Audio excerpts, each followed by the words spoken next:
Halo pemirsa GPR TV dari Sabang sampai Merauke, dari Miangas hingga Pulau Rote. Kembali lagi bersama Bilqis Sabila dalam program Kominfo Newsroom. Halo pemirsa GPR TV dari Sabang sampai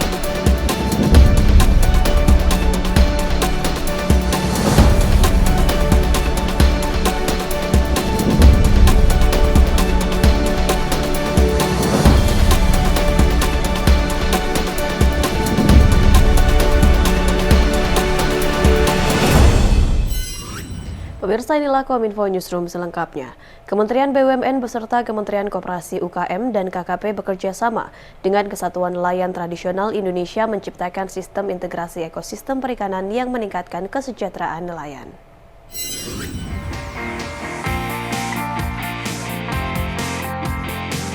Menteri Badan Usaha Milik Negara Erick Thohir siap membangun ekosistem perikanan Indonesia lewat kolaborasi antara BUMN, Kementerian Koperasi dan UKM, Kementerian Kelautan dan Perikanan hingga Kesatuan Nelayan Tradisional Indonesia atau KNTI. Menteri BUMN ingin ekosistem perikanan meniru jejak kesuksesan ekosistem pertanian dalam program Makmur.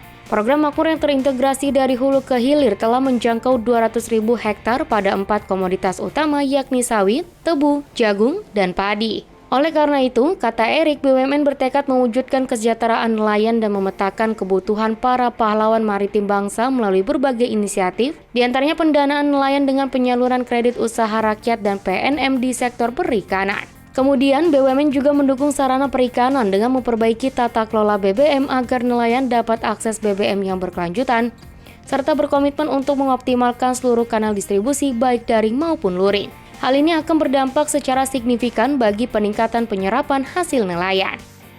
Tantangannya sangat kompleks. Kita yang harus ikut dalam perubahan ini.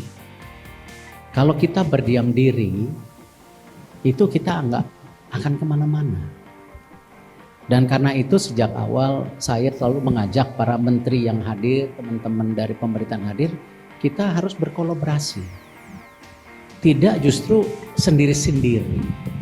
Kita harus menuntaskan isu-isu yang ada di masyarakat.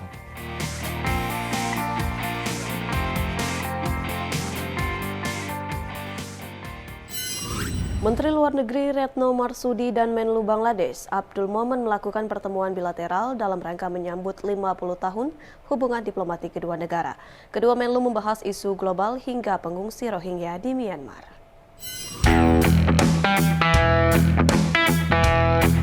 Menteri Luar Negeri Republik Indonesia Retno Marsudi dalam pertemuan bilateral dengan Menlu Bangladesh Abdul Momen sepakat untuk mendorong penyelesaian negosiasi perjanjian perdagangan istimewa atau Preferential Trade Agreement antar kedua negara. Menlu Retno menyebutkan bahwa nilai perdagangan bilateral antara Indonesia dan Bangladesh pada 2021 melampaui nilai perdagangan pada masa pra-pandemi, yakni mencapai lebih dari 3 miliar dolar Amerika Serikat atau senilai 44,93 triliun rupiah. Selain itu, pada periode Januari hingga Mei 2022, perdagangan kedua negara meningkat 30%. To boost our trade volume, Indonesia and Bangladesh are working closely to conclude the negotiation on Preferential Trade Agreement or PTA. We also agreed to expand our cooperation in strategic industries, transportation sector and halal industries. On investment, we are committed to bring closer our state-owned enterprises and private sectors.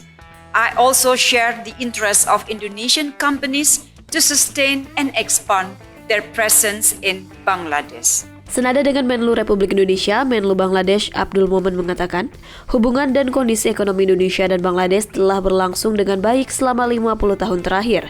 Kedua negara telah sepakat untuk menggali lebih banyak peluang dalam perdagangan. Menlu Bangladesh menekankan salah satu cara utama untuk meningkatkan perdagangan dua arah Indonesia-Bangladesh adalah dengan penyelesaian segera Preferential Trade Agreement. Now our trade relations, as the Minister has mentioned, during the last 1 year it has shoot up, and she said 30% in last few months, and last year I think, as per my estimates, our trade growth is around 50%. But yet it is much low. We need to help improve it, and today we discuss many issues that can help improve our two-way trade relationship.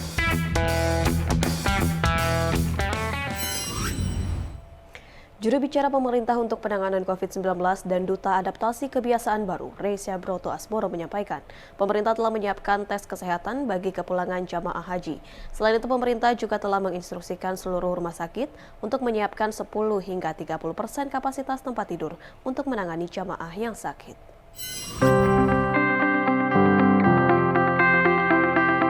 Masa kepulangan jamaah haji dari Tanah Suci telah dimulai dan akan berlangsung hingga pertengahan Agustus. Sehubungan dengan hal tersebut, pemerintah telah menyiapkan tes kesehatan guna mengantisipasi kasus impor COVID-19 dari para jamaah. Screening yang dimaksudkan adalah mulai dari pengecekan suhu tubuh melalui thermal scanner dan thermal gun, pengecekan tanda dan gejala, serta melakukan observasi terhadap jamaah di asrama haji debarkasi. Juru bicara pemerintah untuk COVID-19, Reysa Broto Asmoro mengungkapkan, apabila ditemukan jamaah haji dengan gejala demam atau menunjukkan potensi penyakit menular, maka akan dilakukan pemeriksaan lebih lanjut dan tes COVID-19. Kendati demikian, bagi jamaah yang dinyatakan sehat saat kedatangan, maka dapat kembali ke rumah dengan imbauan untuk terus memantau kondisi kesehatan selama 14 hari. Selain itu, Reysa menuturkan bahwa langkah antisipasi yang dilakukan oleh pemerintah untuk Kementerian Kesehatan, yakni telah menginstruksikan seluruh rumah sakit untuk menyiapkan 10 hingga 30% kapasitas tempat tidur. Untuk itu, Kementerian Kesehatan juga telah menginstruksikan seluruh rumah sakit untuk menyiapkan 10 hingga 30% dari kapasitas tempat tidurnya sebagai langkah antisipasi. Sebagai informasi, masa kepulangan jamaah haji akan berlangsung pada 2 gelombang, yakni gelombang pertama 15 Juli hingga 30 Juli dan gelombang kedua pada 30 Juli hingga 13 Agustus 2022.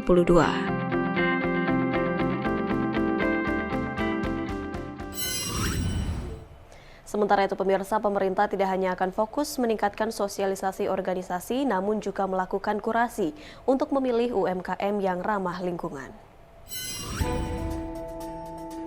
Direktur Pemasaran Ditjen Penguasa Daya Saing Produk Lautan dan Perikanan KKP, Erwin Dwiana mengatakan, saat ini pemerintah tidak hanya fokus meningkatkan sosialisasi organisasi UMKM, namun juga melakukan kurasi untuk memilih UMKM yang ramah lingkungan.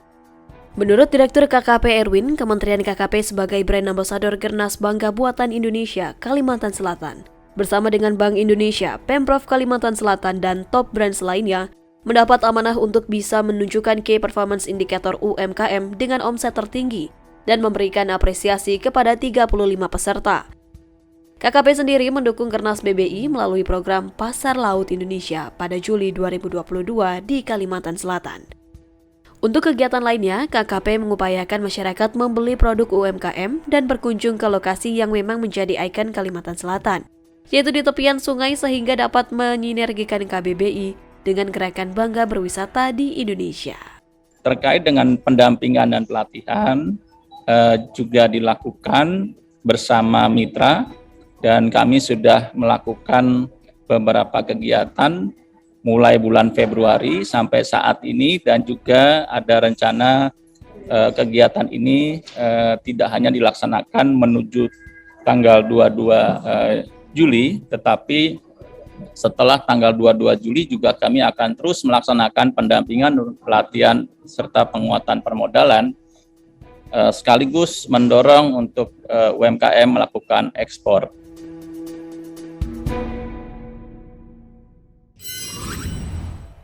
Pemirsa, usai jeda kami akan kembali dengan beragam informasi lainnya, tetaplah bersama kami.